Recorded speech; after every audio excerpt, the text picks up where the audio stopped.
ಎಲ್ಲರಿಗೂ ನಮಸ್ಕಾರ.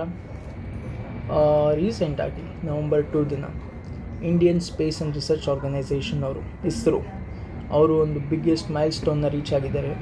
ಏನು ಅಂದರೆ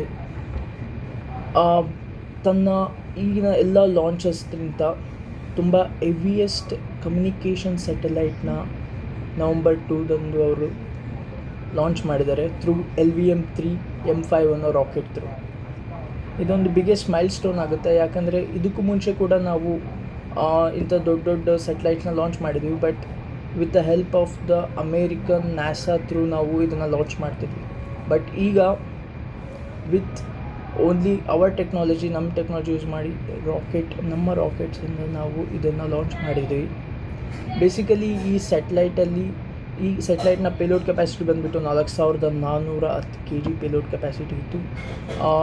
ನೇವಿಗೆ ಬೇಕಾದಂಥ ಕಮ್ಯುನಿಕೇಷನ್ ಎಕ್ವಿಪ್ಮೆಂಟ್ಸ್ನ ಕ್ಯಾರಿ ಮಾಡ್ತಿತ್ತು ಇದು. ಸೊ ಇದನ್ನು ನಾವು ಲಾಂಚ್ ಮಾಡಿದ್ವಿ. ಇದು ತೋರಿಸುತ್ತೆ ನಮ್ಮ ಇಂಡಿಯಾದ ರಿಸರ್ಚ್ ಆ್ಯಂಡ್ ಟೆಕ್ನಾಲಜಿ ಯಾವ ಲೆವೆಲಿಗೆ ಮುಂದೆ ಹೋಗ್ತಾ ಇದೆ ಅಂತ. It's really proud moment for our Indians.